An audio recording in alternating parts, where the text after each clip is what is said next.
lisani yafqahu qawli rabbi zidna ilma warzuqna fahma amma ba'd. Ikhwati fillah, teman-teman yang semoga dirahmati dan diberkahi oleh Allah, alhamdulillah bersyukur kita kepada Allah Subhanahu wa taala atas segala nikmat yang Allah titipkan kepada kita. Dengan izinnya dan takdirnya Allah Subhanahu wa taala izinkan kita untuk berjumpa di kesempatan majelis online kali ini.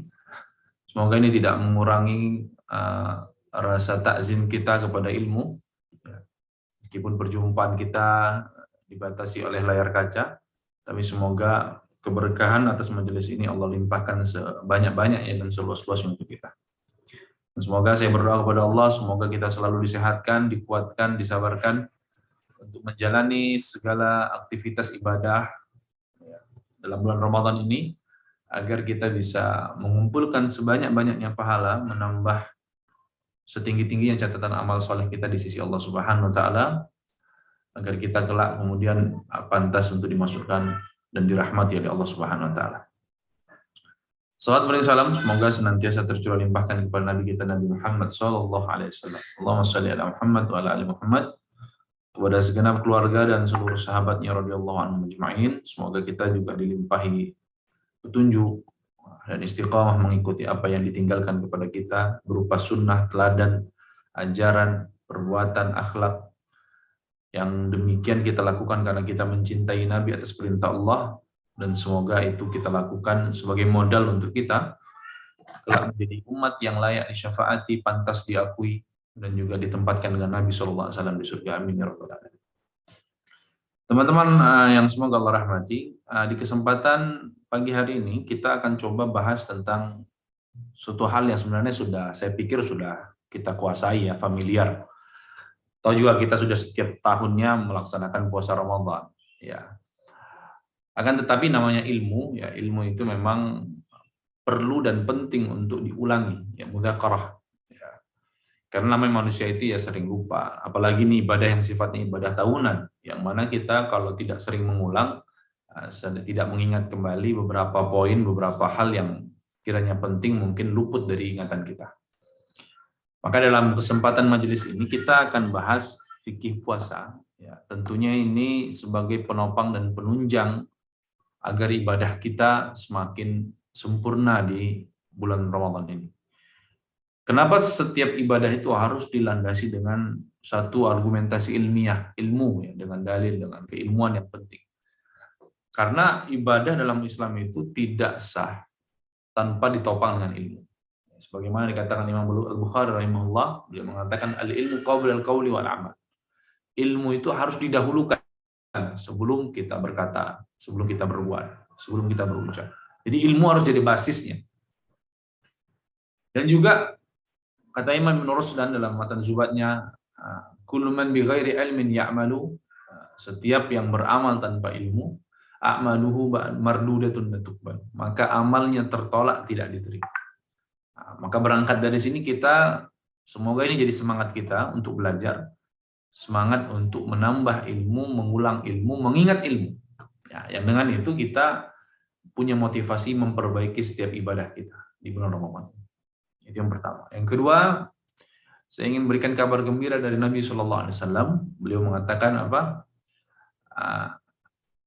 Majtama'a qaumun fi baitin min buyutillah. Ya, tidaklah suatu kaum itu berkumpul, meskipun konteks hadis ini adalah di dalam masjid, di rumah Allah. Tapi insya Allah ya, majelis ilmu virtual ini juga tidak akan mengurangi nilai fadilah dan keutamaan dari bermajelis ilmu itu sendiri. Maka kata Nabi SAW, kita dijanjikan 4 hal, nazalat alaihimus sakinah, diturunkan bagi mereka itu ketenangan jiwanya. Ya, semoga yang sedang galau, sedang resah, sedang gundah, dengan adanya majelis ini, kemudian Allah lapangkan dadanya selapang-lapang. Ya, wa khashiyatuhumur rahmah, Allah turunkan kasih sayangnya, rahmatnya di tengah-tengah kita. Kemudian wa hafathumul malaikah, para malaikat membentangkan sayapnya, ya, memohonkan ampun untuk mereka. Semoga kita diampuni oleh Allah Subhanahu wa taala atas segala dosa dan kesalahan. Wa dzakarahumullahu fi man indah, dan Allah Subhanahu wa taala akan membangga-banggakan orang yang bermajelis ilmu di hadapan seluruh makhluknya. Maka dengan itu, mari luruskan niat, tata hati kita, ikhlaskan kita dan jiwa kita, jadikan momentum belajar kita yang singkat ini lillahi ta'ala, ya, agar kita dapat manfaat dunia akhirat insyaallah. Dalam pembahasan ini saya tidak akan bertele-tele tentunya ya, karena waktunya singkat, atau kita tidak akan terlalu membahas terlalu kompleks. Mungkin beberapa bagian yang perlu kita cukup detailkan, kita akan detailkan. Ya. Karena ini juga ada 2 sesi. Sesi pertama hari ini, nanti di hari Rabu lagi ya, insya Allah. Jadi kita akan bahas beberapa poin. Nah, di sini saya pakai kitab Kifayatul Akhyar. Ya, kitab karya Syekh Abu Bakar Taqiyuddin Abu Bakar Al-Hisni, yang mensyarahi matan Abi Suja dalam fikih mazhab Syafi'i. Ya, saya pikir ini cukup representatif ya untuk sebagai bekal kita ya untuk menjalankan puasa. Tapi kita akan mulai saja ya. Dalam ibadah itu teman-teman yang semoga Allah rahmati, dia punya kerangka ya, punya kerangka. Sebuah ibadah itu selalu punya kerangka. Hampir di seluruh ibadah ya, ada syarat, ada rukun, ada sunnah, ada makruh, ada pembatal. Hampir di seluruh ibadah yang kita miliki dalam Islam itu punya kerangka bangunan keilmuan yang seperti itu. Ya, misalnya sholat itu punya syarat sah, yaitu adalah suci terlebih dahulu. Maka konsekuensi dari syarat yang tidak terpenuhi adalah suatu ibadah tersebut tidak akan sah ketika salah satu syaratnya tidak terpenuhi. Ya, orang sholat tidak akan sah kalau dia tidak bersuci terlebih dahulu, tidak wudu, atau dalam keadaan berhadas. Itu syarat. Adapun rukun dalam sholat misalnya contohnya adalah membaca surat Al-Fatihah. Maka kapan ketika seseorang sholat tidak membaca Al-Fatihah, maka sholatnya tidak batal, tidak diakui dan tidak dianggap. Ya, karena dia tidak memenuhi salah satu rukun dalam sholat itu sendiri. Begitu juga dengan puasa, dia punya syarat wajib, ya, dia punya syarat sah, dia juga punya rukun, dia punya pembatal, dia punya sunnah-sunnah. Maka sederhananya ibadah puasa itu harus terpenuhi syaratnya, terpenuhi rukunnya, dan tidak terjadi pembatal-pembatal dalam pelaksanaan. Ya. Maka kapan seseorang melaksanakan puasa dengan memenuhi syarat dan rukunnya, maka puasanya sudah standar, minimal itu. Tapi kapan dia kemudian sempurnakan dengan melaksanakan sunnah-sunnahnya, maka puasanya menjadi ideal. Maka ada standar ideal, ada standar minimal. Oke, kita langsung saja masuk. Ya. Di sini kita baca ya untuk tabarruk kepada muallif. Qala Imam Abi Syuja' rahimahullah wa nafa'a bihi wa ulumihi wa syara'itu wujubi shaumi thalathatun. Ya. Ada syarat wajib puasa. Maksudnya syarat wajib ini apa? Yang mana syarat-syarat ini kalau terpenuhi pada diri seseorang, maka konsekuensinya dia terkena kewajiban puasa. Maka sebaliknya, ketika syarat-syarat ini tidak terpenuhi pada diri seseorang, ya, maka dia tidak wajib puasa. Sederhananya seperti itu. Maka ada 3 syarat di sini. Pertama, Islam. Ya, maka setiap Muslim, orang yang mengaku sebagai Muslim, wajib puasa. Maka konsekuensi terbaliknya adalah kalau orang yang tidak Muslim, non-Muslim, maka dia tidak terkena kewajiban puasa. Ini yang pertama. Kedua, baligh. Nah, baligh ini adalah usia di mana seorang laki-laki sudah mimpi basah, kalau perempuan sudah haid, ya, dan juga sudah muncul tanda-tanda sekunder. Ya. Kalaupun dia sampai usia 15 tahun dan dia belum mengalami tanda-tanda datangnya baligh, laki-laki misalnya usia 15 tahun dia belum mimpi basah, maka dia sudah dihukumi baligh. Karena dalam mazhab Syafi'i itu usia 15 tahun sudah menjadi acuan bahwa seseorang dihukumi baligh. Ya, ini baligh. Maka konsekuensinya adalah setiap anak yang belum mencapai usia baligh, maka dia tidak terkena kewajiban puasa. Maka puasanya anak kecil usia 10 tahun, 11 tahun, 7 tahun, hukumnya sunnah. Meskipun puasanya wajib, tapi hukumnya adalah sunnah. Yang ketiga, kemudian berakal. Nah, maka orang yang kemudian waras, akalnya jalan, sehat, mampu memahami ucapan manusia, ya, maka dia wajib puasa. Sebaliknya, orang yang kemudian, mohon maaf, kemudian tidak waras, ya gila dalam hal ini, agak konslet sedikit, atau pikun yang parah, pingsan, mabuk, yang menyebabkan fungsi akalnya tidak bekerja, maka dia dicabut dari tidak terkena syarat wajib puasa. Artinya puasa tidak wajib sama dia. Ya. Contoh sederhananya seperti ini. Ya, nanti ini ada turunan ya teman-teman ya. Ketika seorang misalnya pingsan di bulan Ramadan, ya, ketika dia pingsan, apakah puasanya sah atau tidak? Nah, itu para ulama jelaskan itu. Jika dia pingsan dari hari Senin misalnya, sampai hari Kamis, ya, Senin, Selasa, Rabu, Kamis, dia pingsan. Maka yang puasa di hari Senin itu sah atau tidak? Rabu, Kamis, Selasa, Rabu, Kamis itu dia wajib puasa atau tidak? Kalau dia wajib puasa, maka dia wajib qadha karena tidak puasa, karena pingsan. Jika dia tidak wajib puasa, apakah dia wajib fidyah? Nah, itu nanti kita akan bahas lebih detail di penjelasan berikutnya. Jadi ini fungsi berakal ini kemudian nanti berpengaruh pada turunan hukum yang seperti itu. Ya. Sama juga misalnya nanti kalau orang misalnya tidur, ya, sepanjang hari di bulan Ramadan, maksudnya sepanjang siang, habis subuh, sholat subuh, kemudian ambil selimut, masuk kamar, tidur sampai maghrib. Nah, ini puasanya sah atau tidak? Nah, itu juga ada turunannya. Ya. Jadi ini ada syarat wajib puasanya ada 3 ya teman-teman ya. Ini kalau saya yakin teman-teman yang hadir di Zoom ini semuanya terpenuhi syaratnya. Muslim, baligh, ya, berakal, maka sudah hampir bisa dipastikan teman-teman semuanya terkena kewajiban puasa. Ya. Kapan kita meninggalkan puasa, tidak mengerjakan puasa setelah terpenuhi syarat-syarat wajib tersebut, maka hukumnya dosa besar. Ya, dosa besar. Dihukumi sebagai orang yang fasik. Ya. Ini bagi mereka yang kemudian meninggalkan puasa, tahu hukumnya wajib, cuman malas puasa, maka dihukumnya apa? Fasik, pelaku dosa besar. Yang berbahaya adalah mereka yang kemudian tidak berpuasa karena menganggap puasa tidak wajib. Ya, menilai saya tidak wajib puasa ini. Ya, puasa itu tidak wajib. Wah, ini berarti dia mengingkari syariat. Wah, ini para ulama menghukumnya bahkan kafir, keluar dari Islam, murtad. Nah, ini bahaya. Jadi saya minta tolong, kalaupun kita dapati orang-orang yang kemudian tidak berpuasa, maka itu minimal dinasihati dan diingatkan. Ya, apalagi dia Muslim, baligh, berakal, sudah terpenuhi syarat-syarat wajib puasa, maka diingatkan itu. Ya, mungkin tetangga, orang-orang dekat kita, diingatkan, dinasihati. Ya, karena itu dosa besar sekali. Ya. Oke, selanjutnya teman-teman, setelah syarat tadi, syarat wajib, kita masuk di fardu. Ya. Wa faraidus shaumi khamsatu asya. Ya. Fardunya puasa ini ada 5. Ya, salat fardunya puasa ada 5. Artinya fardu ini apa? Fardu ini adalah ibarat bangunan, ini adalah tiang-tiangnya. Dia harus ada. Kapan dia tidak ada, ya, kapan dia tidak terinstal di dalam ibadah puasa ini, maka konsekuensinya puasa kita menjadi batal.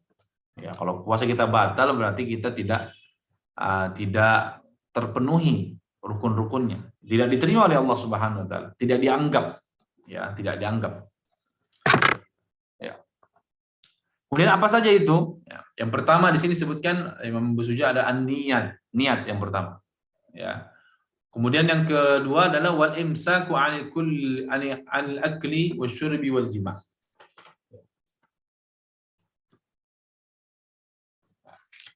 Jadi cuma ada 2 di sini. Rukun puasa itu ada 2. Pertama niat.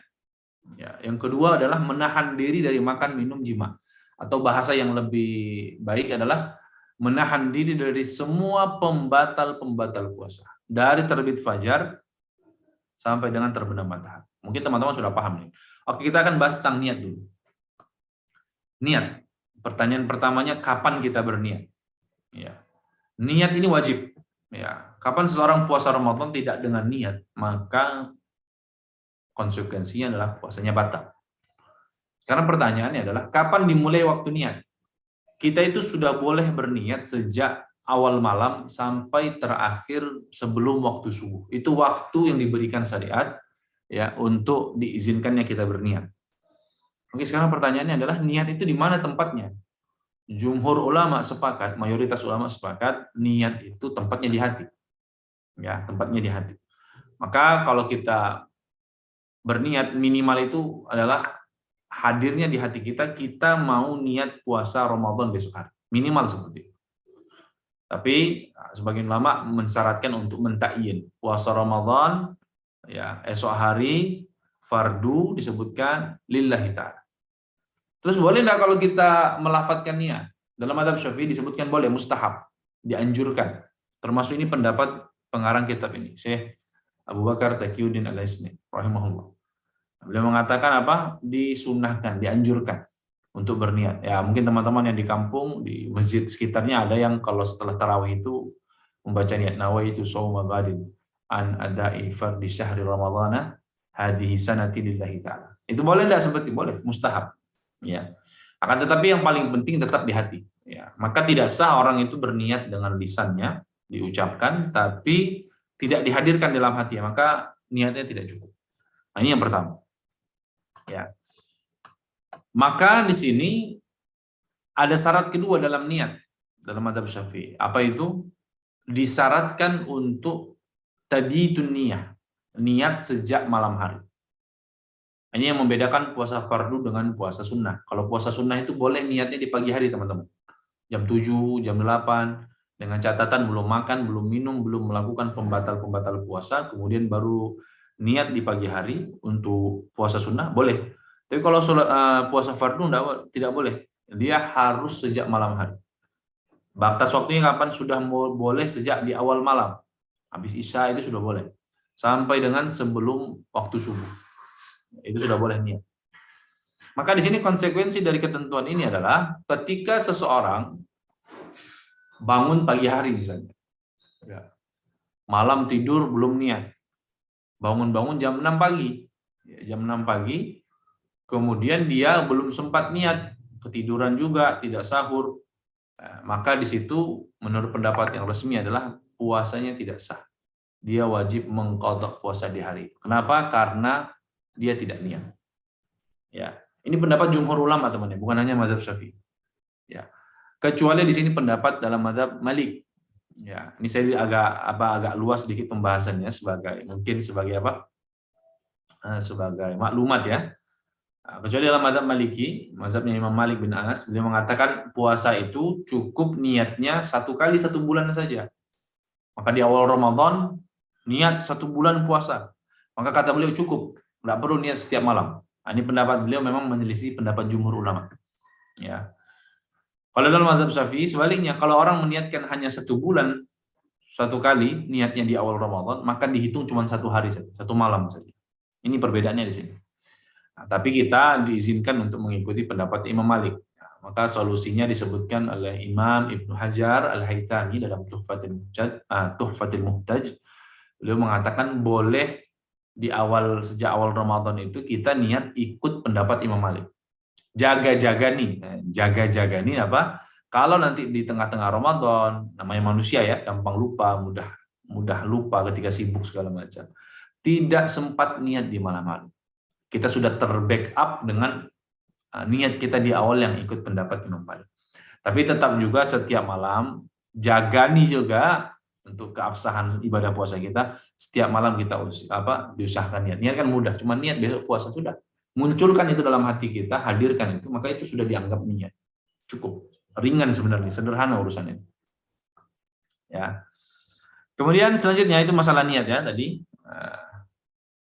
Jadi saya pikir itu jelas ya. Insya Allah semoga jelas ini tentang niat. Kemudian selanjutnya adalah meninggalkan segala pembatal-pembatal puasa dari terbit fajar sampai dengan terbenam matahari. Maka dari pengertian ini kita dapat poin pertama adalah waktu kita berpuasa itu kapan? Pertama dari terbitnya fajar. Terbit fajar itu kapan teman-teman? Adalah waktu subuh. Waktu subuh masuk maka itulah dimulainya kita harus imsak. Maksud imsak itu menahan diri dari pembatal puasa. Tidak boleh lagi makan, tidak boleh lagi minum, tidak boleh lagi jima. dan tidak boleh melakukan semua pembatal puasa sejak waktu subuh. Ya. Bukan berarti kalau azan itu masih boleh makan. Enggak. Ini pendapat para ulama itu menjelaskan apa? Kalau sudah azan berkumandang, maka apa yang ada di mulut dikeluarkan. Kalau kita telan, batal puasa. Ya. Harus segera diselesaikan makannya, dihentikan, bukan diselesaikan ya, dihentikan. Karena azan itu adalah azan subuh, masuknya waktu subuh, ya, menandakan waktu start dimulainya kita berpuasa. Ya. Sampai kapan? Sampai waktu maghrib. Ya, maghrib di sini kalau dalam tanda-tanda alamnya adalah matahari terbenam. Udah nggak kelihatan lagi terbenam, itu waktu maghrib. Ya, tapi kalau hari-hari ini kita dimudahkan dengan teknologi, sudah ada jamnya, penunjuk waktu yang menunjukkan kapan kita harus berpuasa, kapan kita berbuka. Jadi insya Allah lebih mudah lah. Kalau dulu di zaman Nabi itu enggak, kita melihat tanda-tanda alam. Ya, mereka lihat dulu di ufuk sana, oh ada apa? Ada garis putih di horizon cakrawala, nah, itu waktu subuh masuk. Kalau sudah matahari tenggelam, berarti waktu berbuka datang. Kalau dulu mereka melihat tanda-tanda alam, tapi kita hari ini mudah lah, relatif lebih mudah. Itu soal niat tadi, apa soal waktu. Kemudian apa saja pembatal? Ini kan menjaga diri dari semua pembatal puasa. Nah, maka pembatal puasa di sini apa saja? Ya. Maka di sini disebutkan pembatal puasa itu ya ada beberapa. Pertama yang pasti makan minum, ya. Makan minum jima. Nah, ini yang paling utama 3. Maka barang siapa yang makan atau minum, ya, atau jima, maka puasanya batal. Ya. Tapi dirangkum lagi oleh para ulama, setiap masuknya sesuatu ke dalam rongga badan kita. Jadi tubuh manusia ini kan punya rongga. Rongga atas itu misalnya hidung, mulut, telinga, rongga lambung, rongga dada, bahkan sampai kemaluan. Maka di sini itu semua tidak boleh ada yang masuk. Disebut dengan istilah para ulama jauf, rongga. Maka di sini pembatal puasa itu adalah masuknya suatu zat, ya, zat benda maksudnya. Ain, disebut ain, ke dalam tubuh kita, rongga tubuh kita, baik melalui jalur terbuka maupun jalur tertutup yang mengarah kepada rongga dalam tubuh kita, maka itu membatalkan puasa. Contoh makan, ya, makan, masukkan ke makanan, minuman, batal. Atau misalnya kita, mohon maaf ya, mengorek-ngorek telinga dengan cotton bud atau alat pembersih telinga sampai ke dalam telinga bagian dalam, maka itu termasuk memasukkan benda, ya, ke dalam rongga tubuh kita. Baik itu sesuatu yang lazim dimasukkan atau tidak lazim dimasukkan. Baik itu benda padat atau benda cair. Maka dari sini nanti kita paham, makan, minum, kemudian suntik, apalagi, kemudian merokok, dan beberapa hal lainnya yang masuk kategori memasukkan sesuatu ke dalam diri kita, maka konsekuensinya adalah puasa kita batal. Saya pikir ini cukup jelas ya. Nanti kalau ada yang kurang jelas bisa ditanyakan. Kemudian yang selanjutnya adalah jima. Ya, di sini maksudnya mohon maaf hubungan suami istri di siang hari bulan Ramadan. Maka ini juga termasuk pembatal puasa. Apa kategori jima ini apa? Ini saya harus jelaskan agak detail ya. Kategori jima ini adalah, mohon maaf, masuknya kepala penis, ya, kepala penis secara utuh ke dalam kemaluan, ke dalam vagina. Ya, satu utuh ya, kepala penis secara utuh masuk ke dalam vagina, maka dikategorikan puasanya batal. Kalau setengah tidak. Kalau baru setengah itu nggak batal. Tapi kalau seluruhnya batal. Tapi itu dari sisi laki-laki. Kalau dari sisi perempuan, meskipun setengah yang masuk, puasa si perempuan batal. Kenapa? Karena sebab kemasukan sesuatu ke dalam rongga kemaluan. Dan itu menyebabkan batal puasa. Menurut keterangan dalam kitab ini. Ya, ini yang kedua. Dan urusan jima ini tidak sesederhana sekedar batal puasa kemudian nanti qadha, tidak. Ya. Akan tetapi dia menyebabkan seseorang itu terkena kewajiban kafarah. Apa itu kewajiban kafarah? Di mana seseorang itu harus melakukan ini untuk menggugurkan dosa dan kesalahan. Maka ada kafarah 3, sisa 2 sebenarnya. Ya, karena yang satu itu adalah memerdekakan budak, dan hari ini kita tidak punya budak. Maka di sini adalah kafarahnya apa? Kafarahnya adalah pertama puasa 2 bulan berturut-turut. Ya, wajib puasa 2 bulan berturut-turut. Ya. Yang mana kalau hari ke-40 batal harus diulang dari nol lagi. Ya, ini yang pertama. Kedua, dia wajib untuk, kalau tidak mampu itu 2 bulan berturut-turut, maka dia wajib untuk memberi makan fakir miskin 60 orang. Ya, sebagai kafarah dia menjima istrinya di siang hari bulan Ramadan. Dan teman-teman, ini berlaku bagi suami, tidak bagi istri. Ya, hanya berlaku kepada suami saja, tidak kepada istri. Oke, ini jima. Ya. Tapi di sini ada keringanan. Ya, barang siapa yang makan, minum tidak sengaja, termasuk jima tidak sengaja karena lupa, maka tidak menyebabkan batal puasa. Meskipun banyak. Ya. Maka karena Imam Nawawi rahimahullah, orang yang makan atau minum karena lupa meskipun banyak tidak membatalkan puasa. Meskipun kalau banyak ini mungkin kategorinya jarang terjadi. Tapi kalau toh ada, maka yang demikian tidak membatalkan puasa. Kemudian selanjutnya pembatal puasa di sini sebutnya adalah ta'ammadul qai wa ta'ammudil qai. Muntah secara sengaja. Maksudnya muntah sengaja ini adalah muntah yang dibuat. Ya, memasukkan sesuatu ke dalam rongga tenggorokan, kemudian menimbulkan reaksi geli di tenggorokan kita, kemudian kita muntah, maka itu membatalkan puasa. Kecuali muntah yang tidak sengaja, mungkin karena pusing, karena mabuk perjalanan, maka yang demikian tidak menyebabkan batal puasa. Dengan catatan tidak sengaja. Tapi jika muntahan tersebut masih ada sisa di mulut kemudian tertelan, maka itu batal puasa. Ya, dari karena apa? Masuknya sesuatu ke dalam rongga mulut. Nah, ini dia pembatal puasa. Ya. Selanjutnya pembatal puasa yang keempat adalah al-inzal. Ya, al-inzal itu apa? Mohon maaf, ejakulasi, keluarnya mani dengan sengaja. Baik itu karena melihat sesuatu yang memicu syahwat atau karena bersentuhan dengan lawan jenis, ya mungkin istri di sini, ya peluk-pelukan dan jenisnya, yang kemudian menyebabkan ereksi dan ejakulasi, atau menghayal, membayangkan sesuatu yang memicu syahwat, kemudian terjadinya keluarnya mani di sini ejakulasi, maka menyebabkan batalnya puasa. Hati-hati teman-teman ya. Tapi di sini ada pengecualian.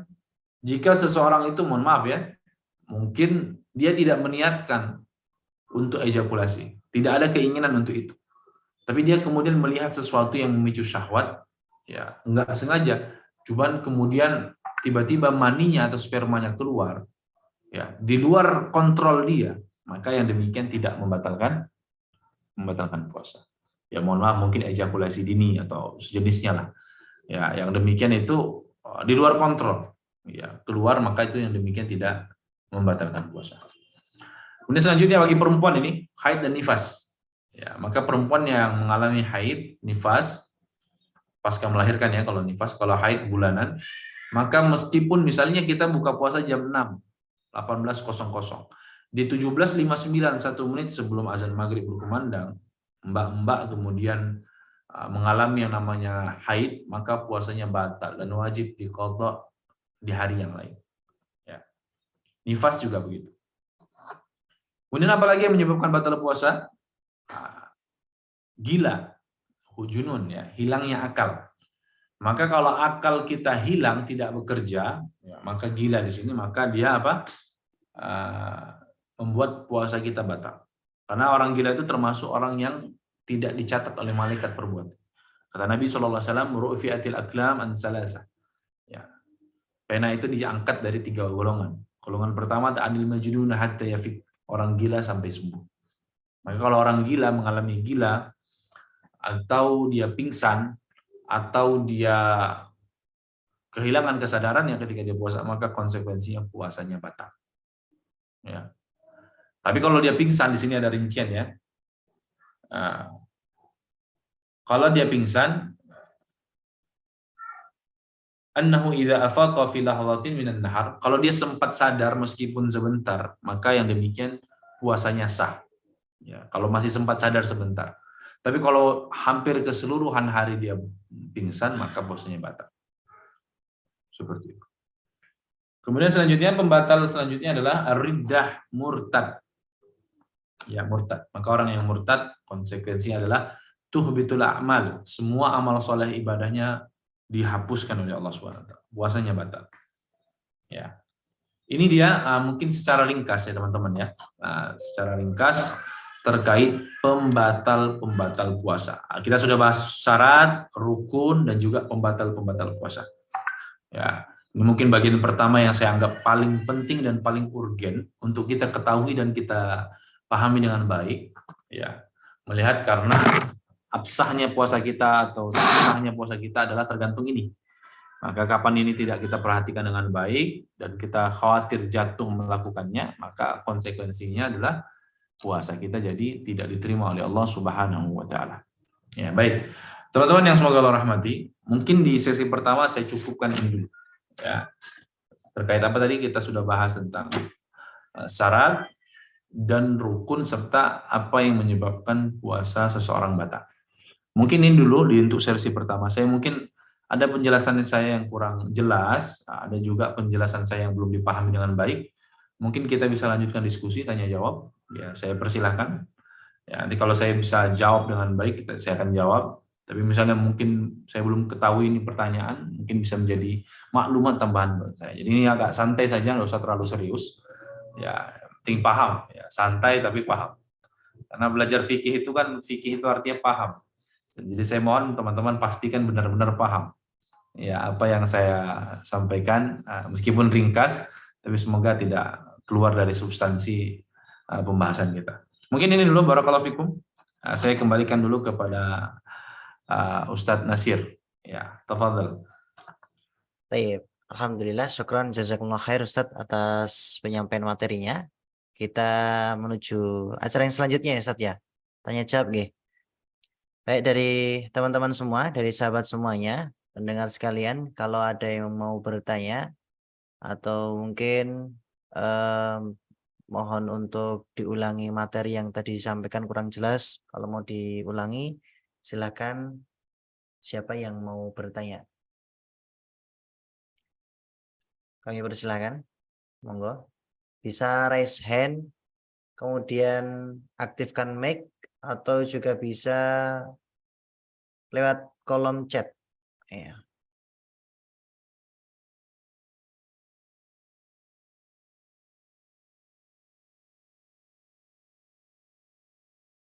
Sementara menunggu, Ustadz, ini ada pertanyaan yang masuk, tapi lewatnya lewat WA. Kebetulan ini tadi mau streaming YouTube ada kendala, kemudian alhamdulillah bisa streaming lewat Facebook. Dari penjelasan Ustadz tadi ini ada yang bertanya. Bismillah, assalamualaikum Ustadz. Mohon izin untuk bertanya, bagaimana jika suami istri itu di siang hari di bulan Ramadan itu jima, akan tetapi yang memaksa adalah istrinya. Seperti itu, yang memaksa adalah istrinya. Apakah yang mengqadha dan mengkafarat itu tetap suaminya saja atau istrinya juga? Seperti itu. Monggo Ustaz. Ya baik, di sini pertanyaannya menarik ya. Tentang bagaimana kalau istri yang maksa melakukan hubungan suami istri ya pada suami. Suami yang tidak mau nih, cuma istri yang maksa. Ini jarang sih sebenarnya. Biasanya sebaliknya, ya suami yang maksa.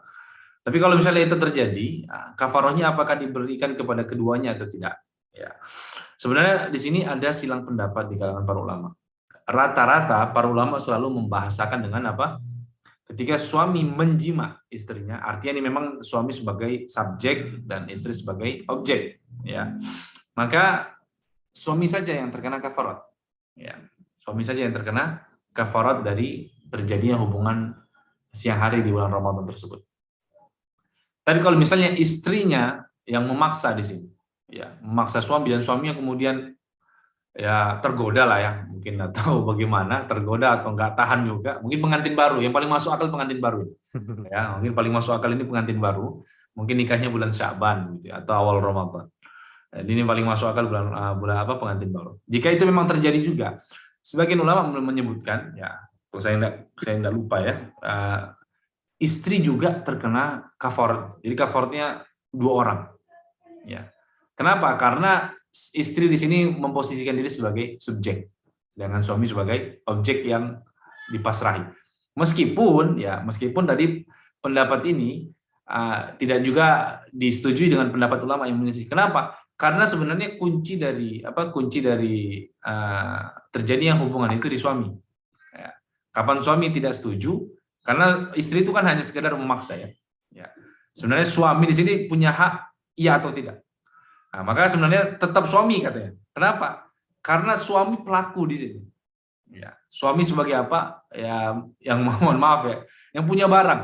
Nah, jadi tetap suami yang kena di situ. Karena juga kepala rumah tangga itu suami. Ya, meskipun istri yang pengen. Karena itu tidak akan terjadi kalau suami misalnya menolak dan seterusnya. Nah, jadi mungkin seperti itu.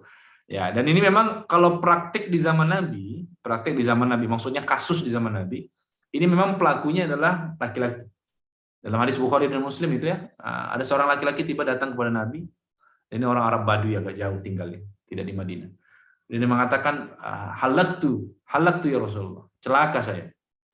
Langsung kata Nabi, apa yang membuatmu celaka? Waqa'tu imra'ati fi nahar Ramadan. Saya ini menggauli istri saya di siang hari bulan Ramadan. Langsung Nabi SAW, kalau begitu, apakah kamu punya jariyah? Ya, maksudnya di sini adalah budak perempuan. Kata dia, a'ti raqabah. Ya. Kata Nabi, perintahkan yang pertama, merdekakan budak perempuan. Dia bilang, saya tidak punya budak perempuan, Nabi. Kalau begitu, sum sahraini mutatabain, puasa 2 bulan berturut-turut. Langsung jawab dia, minta dispensasi lagi, ya Rasulullah, ini puasa Ramadan saya bocor. Bagaimana saya harus puasa 2 bulan berturut-turut? Ya, tentu lebih berat lagi itu. Nah, kalau begitu kata Nabi, kalau begitu atim sittina miskina, berikan makan kepada 60 fakir miskin. Ya Rasulullah, saya ini orang miskin. Ya, ini memang nekat ya ini orangnya. Dia udah miskin, udah ada punya ini, nekat juga melakukan itu. Akhirnya Nabi SAW lihat seorang sahabat lewat, membawa sekantung kurma. Kalau begitu, sinikan kurma itu. Kemarikan kurma itu, kemudian dia bilang, ini kurma terima, berikan kepada orang fakir miskin yang ada di kampung. Nah, langsung dia jawab, ya Rasulullah, di kampung sayalah orang yang paling miskin. Akhirnya Nabi SAW tersenyum. Ini memang mungkin ya mungkin kalau saya itu mungkin orang nekat ya. Keterlaluan ya. Akhirnya kemudian orang itu kemudian mengatakan, berikan ini kepada keluargamu. Kata dia, saya yang paling miskin Nabi. Ya sudah. Kata Nabi, berikan saja kepada keluargamu. Ya. Jadi memang kasusnya dalil tentang kafarah itu ini hadisnya. Ya, memang kenapa? Karena memang pelakunya adalah laki-laki. Tapi kemudian para ulama nanti menyimpulkan dari sisi yang lain, kalau perempuan yang memaksa atau sebagai pelaku di sini juga terkena kafarah. Wallahu a'lam bishawab. Mungkin seperti itu jawabannya. Baik. Alhamdulillah. Kemudian Ustadz, selanjutnya ini ada pertanyaan dari kolom chat dari Syakila, Klaten. Assalamualaikum Ustadz, Afwan mau tanya, mungkin yang tadi belum paham atau belum disampaikan. Maaf, tentang masalah keputihan itu gimana ya Ustadz? Apakah batal puasanya? Monggo Ustadz. Keputihan itu kan cairan normal ya dalam perempuan ya. Ya, mungkin khususnya perempuan yang hamil atau perempuan yang punya problem di, mohon maaf, kemaluannya, ada cairan putih ya. Keputihan itu kan cairan putih yang keluar dari kemaluan. Apakah itu termasuk pembatal puasa atau enggak? Oh, tidak. Itu bukan masuk kategori haid atau kategori sesuatu yang menyebabkan seorang perempuan itu batal puasanya. Tidak. Ya. Makanya nanti keputihan itu sama hukumnya seperti darah istihadhah, ibu-ibu ya, mbak-mbak sekalian. Karena darah istihadhah itu adalah darah yang keluar di luar waktu seseorang wanita haid. Ya. Artinya disebut darah itu innama irqun kata Nabi. Darah ini sama seperti keringat atau ingus itu. Normal saja. Ya, maka perempuan tetap suci, tetap wajib sholat, tetap wajib puasa ketika darah istihadhah itu keluar. Maka darah keputihan ini, mohon maaf ya, keputihan ini sama hukumnya dengan istihadhah. Ya, tidak menyebabkan seorang perempuan itu tetap wajib puasa, tetap wajib sholat. Allah alam bishawab. Ya, mungkin. Iya. Mungkin ada lagi dari teman-teman semua, bisa secara langsung di open mikrofonnya. Oh ini Ustadz, di kolom chat ada yang bertanya dari Mas Ahmad Samhandot. Ini dari Turki nih Ustaz, kayak kalau nggak salah Ustaz. Masya Allah, jauh ya. Beliau ini sudah bertahun-tahun di Turki. Masya Allah. Jadi anak buahnya Erdogan. Oke, dari Mas Ahmad Samhandot. Assalamualaikum Ustadz. Mohon izin saya ingin bertanya berkaitan dengan fikih. Jikalau kita berada di suatu tempat asing atau tempat rantau dan di tempat tersebut mayoritas bermadhab selain Syafi'i, misalnya adalah Hanafi, dan ada sekian ikhtilaf dalam fikih Syafi'i, salah satunya dalam sholat tarawih. Apakah kita harus mengikuti fikih madhab Hanafi atau kita harus bertahan dengan madhab Syafi'i? Mohon maaf jika terlalu berbeda dari isi materi. Barakallahu fikum. Ya, baik. Waalaikumsalam warahmatullahi wabarakatuh. Ya, misalnya memang Turki, misalnya mungkin Pak Ahmad Samhan atau Mas Ahmad Samhan ini tinggal di Turki. Turki itu sejauh yang saya tahu mayoritas pengamalan penduduknya adalah mazhab Hanafi.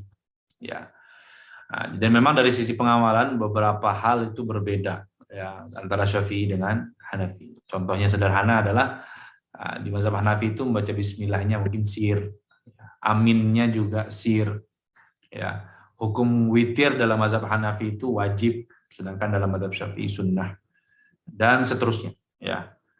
Jadi kalau di sini nanti bagaimana? Apakah saya harus tetap bertahan dengan tata cara seperti itu atau tidak? Dalam beberapa perkara-perkara yang sifatnya umum, maka lebih baik ikut kepada pengamalan masyarakat setempat. Toh juga sah, ya, menurut standar mazhab Hanafi. Ya, kita tidak perlu bertahan kekeh misalnya ikut di mazhab Syafi'i, karena kita berada di lingkungan yang memang pengamalannya adalah mazhab Hanafi, itu tidak masalah, kita taklid saja ikut tidak masalah. Ya, contohnya misalnya dalam kunut, dalam mazhab Hanafi itu kunut itu tidak disyariatkan, ya, kunut subuh misalnya, ya maka kita tidak perlu kunut subuh sendirian nanti, ya cukup kita ikut bagaimana imam memimpin sholat subuh di sana, atau bagaimana tata cara praktek tarawih di sana, maka itu cukup, karena memang mazhab Hanafi adalah mazhab salah satu yang boleh diikuti dari 4 mazhab yang ada. Jadi Mas Ahmad Samhan misalnya, maka nggak perlu repot-repot. Tapi misalnya dalam beberapa praktek yang sifatnya privat, pribadi, maka itu ya silahkan Mas Ahmad Samhan tetap ikut sesuai dengan pengamalan mazhab Hanafi yang mazhab Syafi'i yang dianut. Ya, kalau memang Mas Ahmad ini ikut mazhab Syafi'i ya tentunya. Tapi kalau dalam perkara-perkara yang sifatnya ibadah kolektif, majmu, yang di situ banyak orang, tentu kita tetap dianjurkan sebagaimana anjuran para ulama untuk ikut mazhab ahlul bilad. Ya, dalam hal ini mungkin Mas Ahmad yang tinggal di Turki ikut pendapat mazhab Hanafi. Wallahu a'lam bishawab. Masya Allah, semoga bisa menjawab atas pertanyaan yang disampaikan. Ada lagi Ustadz di kolom chat ini? Masih ada ya? Masih boleh? Boleh. Oke, siap. Alhamdulillah. Mungkin satu ini dua dari 907865.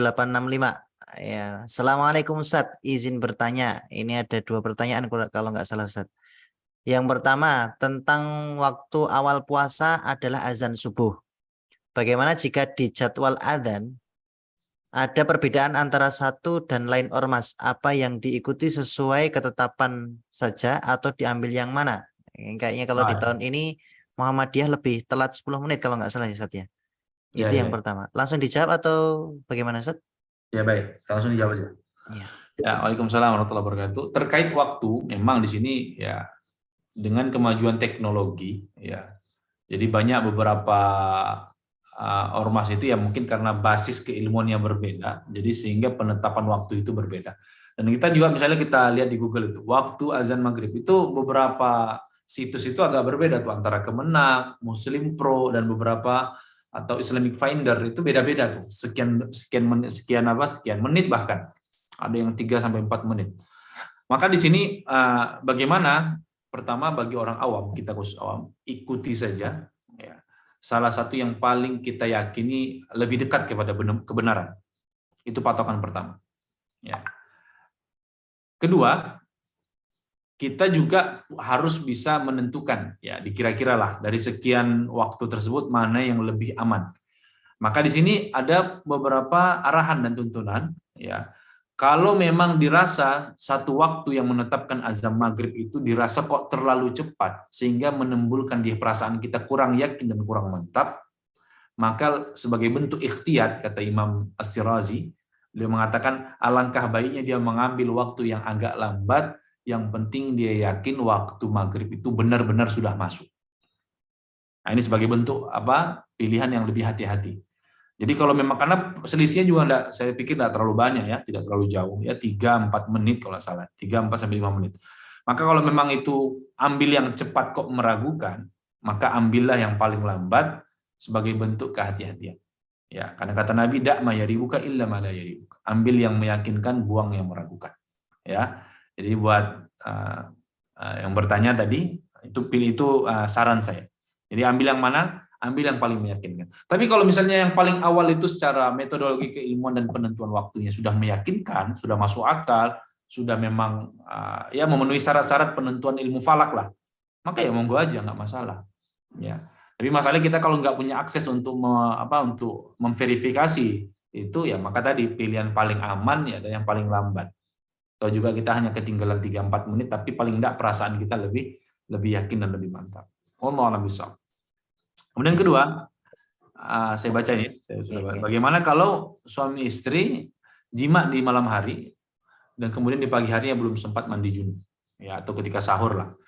Allah Subhanahu wa taala berfirman, "Uhilla lakum lailatas siyami rafathu ila nisaikum." Jima bagi pasangan suami istri di malam hari bulan Ramadan diizinkan, boleh, halal, berpahala juga. Cuman mungkin ya ketiduran mungkin ya, nggak sempat sahur, bangun-bangun jam 6 pagi, belum sempat mandi junub, puasanya sah atau tidak? Dia sudah niat tadi malam mau puasa, tapi nggak sempat kebangun sahur, kebablasan, kecapean mungkin, ya. Akhirnya bagaimana, puasanya sah atau enggak? Sah. Meskipun dalam keadaan junub. Kenapa? Karena puasa itu tidak mensyaratkan status suci bagi orang yang melaksanakan puasa. Dia enggak perlu berstatus suci karena dia bukan sholat. Ya. Maka misalnya dia bangun dalam keadaan junub, sah enggak? Sah. Makanya para ulama bilang hanya sekedar menganjurkan atau mensunnahkan untuk mandinya sebelum subuh. Ya, dianjurkan, bahkan wajib ya mandinya sebelum subuh. Kenapa? Ya karena kita mau sholat subuh. Ya. Kalau nggak mandi, kalau kita nggak mandi, sholat subuhnya nggak sah karena dalam keadaan junub. Ya, itu ya jawabannya. Karena memang sah, tetap sah kalau memang terlanjur ya. Ya karena memang puasa itu tidak disyaratkan berstatus suci. Wallahu a'lam bishawab. Alhamdulillah. Masih ada 2 menit Ustaz. Dari saya boleh Ustaz? Wah, ya boleh, satu terakhir ya. Ya. Kaitannya dengan pembatal puasa Ustaz, apakah ada pembatal yang lain? Dalam artian di sini kalau kata-kata orang tua dulu itu ojo nangis, jangan nangis nanti batal puasanya, jangan ngapusi nanti batal puasanya. Lah ini gimana Ustaz? Apakah yang seperti itu benar atau bagaimana? Kalau nangis itu enggak ya, tidak menyebabkan batal puasa. Kecuali dia minum air matanya sendiri, nah itu baru batal puasa. Jadi kalau minum dari air matanya dia batal puasa. Tapi kalau misalnya memang mungkin ada banyak ya hal-hal yang dianggap membatal puasa di tengah masyarakat kita, padahal tidak. Ya, contohnya bohong segala macam. Jadi di situ ada seperti dikasih fatus saja kalau saya tidak keliru ya. Puasa itu ada yang menyebabkan batalnya pahala puasa, ada yang menyebabkan batalnya ibadah puasa. Jadi para ulama itu merinci sampai seperti itu. Jadi puasanya secara zahir sah misalnya, kalau dia berbohong, tidak sholat, ya kemudian berbuat gibah, fitnah, sementara dia puasa. Puasa zahirnya sah, puasanya tetap sah, dia gugur kewajibannya. Tapi kata para ulama, pahalanya nggak dapat. Kenapa? Karena kata Nabi SAW, ala qaulu zur, ya rubba sa'imin laisa min siyamihi ilal ju' wal atas. Banyak orang puasa itu nggak dapat pahala kecuali lapar dan dahaga saja. Apa sebabnya ini? Ini yang menyebabkan batalnya pahala puasa. Bukan batalnya puasa secara zahir, tapi batalnya pahala puasa. Nah, itu dilakukan karena tadi ya bohong, ya karena gibah, ya karena gosip, karena fitnah dan seterusnya. Nah, padahal itu termasuk juga hal yang harus dijaga puasanya. Makanya Imam Al-Ghazali rahimahullah dalam Ihya itu membagi tingkatan puasa itu menjadi 3. Puasa umum, yaitu sekedar tidak makan, tidak minum, tidak jima. Itu standar minimal itu. Ya, tapi ya dia sekedar sekedar menggugurkan kewajiban saja. Dia tidak punya keistimewaan apapun. Nanti yang di tingkatan kedua, puasa khusus itu apa? Ya, selain dia meninggalkan yang diwajibkan untuk ditinggali, juga dia menjaga ucapannya, menjaga hatinya, menjaga pikirannya.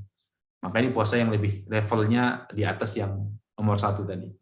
Kemudian yang ketiga, kata Imam Al-Ghazali, yang paling tinggi adalah di mana seseorang itu hatinya kemudian dikosongkan, dipuasakan dari semua hal-hal yang menjauhkan dia dari Allah Subhanahu wa taala. Dan inilah puncak dari puasa itu.